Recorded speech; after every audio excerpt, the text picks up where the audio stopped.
স্থান হিসেবে খুবই ভালো জায়গা। এত সুন্দর পাহাড়, যে পাহাড় আমি অনেক জায়গা দেখেছি, অনেক পাহাড় দেখেছি, বাট এইরকম পাহাড় দেখিনি। একটা শিলা দিয়ে, একটা পাথর দিয়ে এত সুন্দর যে একটা পর্বত হতে পারে, একটা পর্বত সেটা একটা পাথরের যদি তৈরি হয় কেমন লাগবে দেখতে, কীরকম অপরূপ সুন্দর হবে।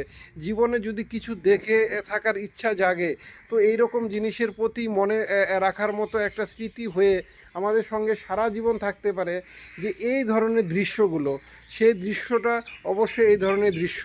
তো এটা মায়ের মন্দিরের পাশেই আপনি সমস্ত কিছু পাওয়া যাবেন। ভিডিওতে দেখাতে পাচ্ছি না, আপনারা লাইক কমেন্ট করে জানান। যদি বেশি লাইক আসে এবং কমেন্টস আসে, আমি সমস্ত কিছু আপনাদেরকে ভিডিও করে দেখাবো।